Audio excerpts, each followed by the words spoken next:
बहुत हाँ बहुत प्यार करते थे, जहाँ बोलते हम वहाँ पर आ जाती। जहाँ बोलते थे वहाँ पे चली जाती थी। रातों की दीने में मतलब तोहरा प्यार खातिर जिला में गदर हो जाई, तो हमारा ऑर्डर पढ़ेर लोग के मर्डर हो जाए। दिन भर इंस्टाग्राम पर लगा रहते रहनी है, ठीक। हाँ जब मतलब इंग देख ना देखत रहनी है तो मतलब हम ना रह पात नहीं, खाना वाना कुछ ना खाते रहनी है, भूखो ना लागत रहला ना मतलब प्यार होला। आपका प्यार मतलब पूजा जी से इतना अच्छा, कैसे इतना अच्छा बना लिए महाराज? ये हमको बहुत पसंद आती थी। अच्छा रीले पर देख के खाली पसंद कर लिए? पसंद आती अच्छा थी। हम तोहरा बिन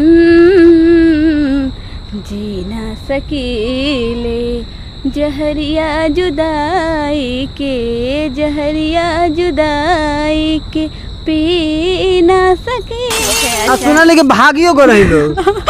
हाँ कोई साल भाग के रहनी लोग 8-9 साल पिटैनी लोग ना घर के लोग से। बड़ी पिटैनी से पता नहीं, बस प्यार हो गया, कर लिए सर। प्यार अंधा होता है। हाँ, प्यार। आज पता लग गया। हाँ इनके बिना मुझे नहीं रहा जाता था। सांचो के रहन लगा था। बा महाराज इंस्टाग्राम पे रील बनाती थी और इन्होंने भाई साहब ने इंस्टाग्राम पर ऐसे इनको देखा और इनको लव हो गया। तो चलिए हम क्या बताएंगे, इन्हीं से हम कुछ जानेंगे। तो इनका नाम है सुनील और पूजा। तो सबसे पहले हम पूजा जी से बात करेंगे कि इंस्टाग्राम पे रील बनाती थी और इनको सुनील जी से प्यार हो जाता है, सुनील जी को इनसे प्यार हो जाता है। तो कैसे हो जाता है, क्यों हो जाता है, सबसे पहले इन लोगों से जानेंगे। तो सब हम भी चलाते थे। अच्छा तो घर और पता नहीं किए?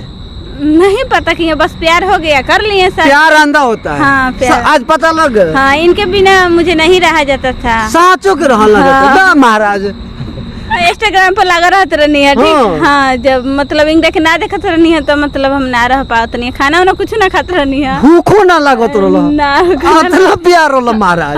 कहाँ बात करता नहीं। हाँ तो ये बोले कि चलिए हम लोग मिल जाते हैं, हम लोग साथ में इंस्टाग्राम वीडियो बनाएंगे। हम कहे चलिए ठीक है। अच्छा सुना लेके भागियो को रही लोग। हाँ कोई साल भाग के रहनी लोग 8-9 साल पिटैनी लोग ना घर के लोग से। बड़ी पिटैनी से। हाँ तो मैंने 9 साल भाग के रहनी लोग। कहाँ कहाँ भाग के गई लोग प्यार में? दिल्ली, चेन्नई, बम्बे, कलकत्ता। ओकरा बाद सिवान में आके बस गई। अगला सिवान में आके बस गई। बाप कितना बड़का प्यार हो गए मने, इतना प्यार रहे। हाँ बहुत ही। हाँ बहुत ही। हाँ बहुत प्यार करते थे, जहाँ बोलते हम वहाँ पर आ जाती। जहाँ बोलते थे वहाँ पे चली जाती थी। रातों की दीने में मतलब हाँ। अच्छा दीने में खाली जाती थी, रात में नहीं। नहीं ना भाई। तो चलिए सुनील जी से भी बात करेंगे। सुनील जी थोड़ा इधर आ जाइए। आपका प्यार मतलब पूजा जी से इतना अच्छा, कैसे इतना अच्छा बना लिए महाराज?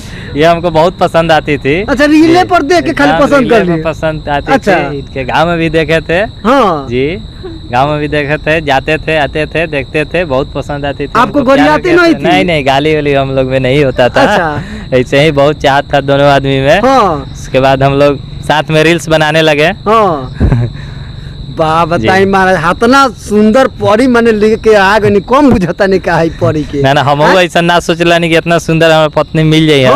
हम ऐसा ना सोचला नहीं, ना सोचला नहीं, लेकिन मिल गए। जी जहार के कोइले रहे पहले? जहार तो हम ही कहले लोग नहीं जहार कोइले नहीं। तो ये चौपल चला के नानू मर ले अपना। अरे का कही गाने गा दी। तोहरा प्यार खातिर जिला में गदर हो जाई, तो हमारा ऑर्डर पढ़ेर लोग के मर्डर हो जाई। माने तोहरा ऑर्डर पर ढेर लोग के मर्डर हो जाए। बताए इतना प्यार करे रौरा ऑर्डर पर, माने कितना लोग के मर्डर हो केहू नहीं के जाना। आए रौरा कुछ कहे? हम तोहरा बिन जी ना सकीले, जहरिया जुदाई के, जहरिया जुदाई के पी ना सकीले। वाह रे वाह भाई, क्या बात है। तो आप लोगों का इनका प्रेमी जोड़ा कैसा लगा, आप लोग कमेंट बॉक्स में अपनी राय जरूर बताइएगा। और इनका एक चैनल है सुनील और पूजा, तो उसको क्या करना है, लाइक करना है, सब्सक्राइब करना है, कमेंट और सपोर्ट भी करना है। तो ये लोग बहुत भाई लोग प्रेमी जोड़ा मतलब भाग के बियाह कोइले बाटे, ये लोग के बड़ा तकलीफ बा। अब रील बनावता लो, ये लोग के कमेंट बॉक्स में अपन राय जरूर बताई लो। तब तक खातिर जय हिंद, धन्यवाद।